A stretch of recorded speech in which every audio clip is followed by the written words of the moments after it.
I would like to reintroduce Jim Laurie, who has a class that is now available online, and we'll give him a few minutes to talk about it. Jim?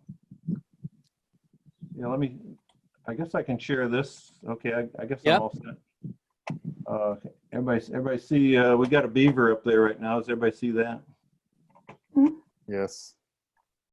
Okay, so I'm gonna go through some slides to remind people of what I do a little bit. And I've been teaching homeschoolers for many years, and after a while they started teaching me. And this is the class I have now. All four kids in this picture are 15. Okay, and this little girl was 15 when she started sitting out in front of the Swedish Parliament building. Every Friday she went on school strike for the climate, as you can read. And it's interesting that she was declared Person of the Year 1 year later. This happened really fast. And what was her impact? How did that happen? And I think the smoking gun is right here. That this chart here, was in the IPCC assessment in 2015, and it was never really talked about. This curve right here is equivalent to a Mount St. Helens explosion every 6 minutes. 10 times an hour, we're heating the oceans as much as Mount St. Helens event, which most of us can remember.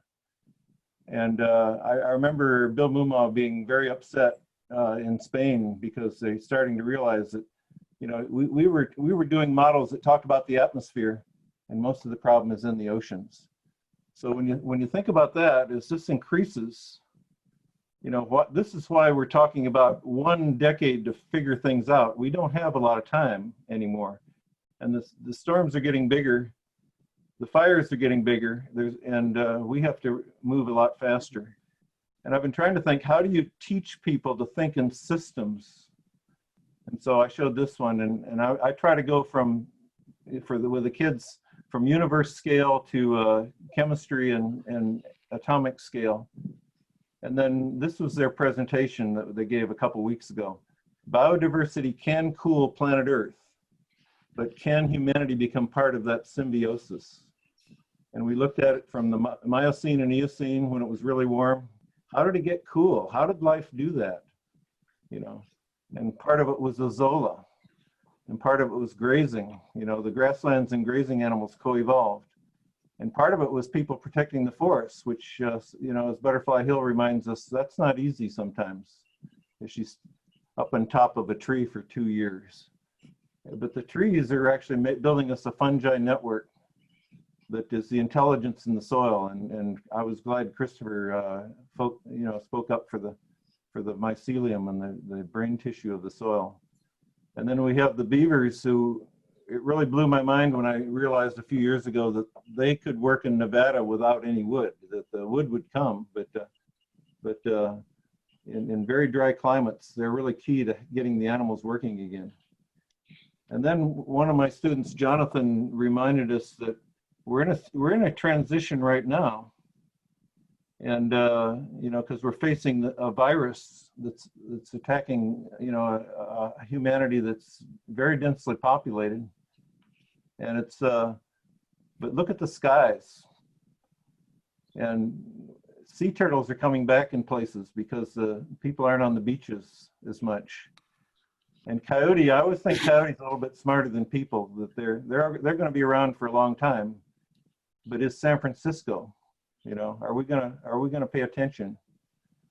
And so here's what we talked about. Biodiversity can cool the planet. Will human decisions encourage planetary cooling? And grasslands, forests, wetlands, shorelines, and we have to rethink agriculture, which people have been talking about. The permaculture people, the savory holistic management people. Gabe Brown focus on cover crops, planned grazing.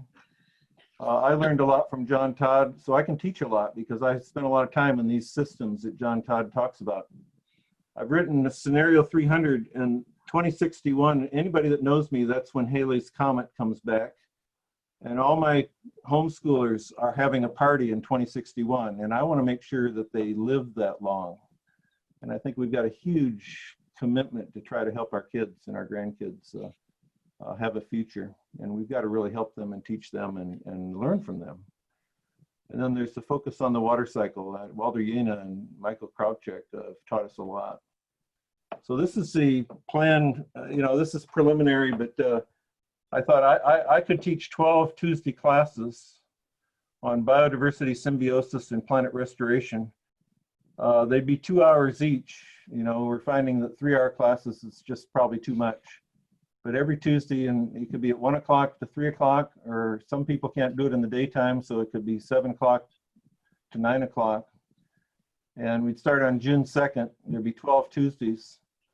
I thought, well, $240, but we're pretty, in the COVID economic system right now, we've got a sliding scale down to $60, or you can make a monthly donation to Bio for Climate, and I don't care, anything you can do to help Bio for Climate is really helpful. And then if you send your name and email to me or Adam or Paula, or put it on chat and say, I want to take this course, and give us a sense of, do you want to do it at 1 o'clock or 7 o'clock, or can you do either one? I really thrive when I've got less than 10 students, but I'm not sure what's going to happen if we have a lot of requests, and maybe we'll have to sort that out and figure that out. The volunteers, if you volunteer for Bio for Climate, of course, you can go to these for nothing. That's always been the rule. I will send class notes and home study opportunities each week for your email. So if you write a book and do a book report, that'd be pretty cool, and we can get people involved. Bio for Climate will provide recognition.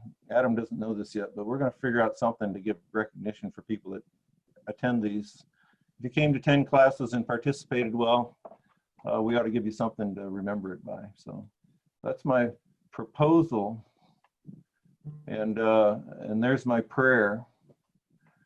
There are those who try to set fire to our world. We are in danger.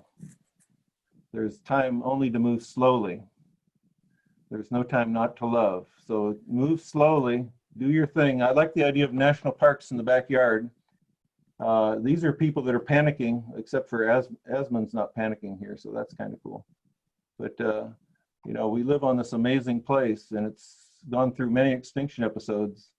And how are humans going to become part of the symbiosis? And we're going to find out. It's going to be exciting. So that's Adam. That's kind of what I had. So great, Jim.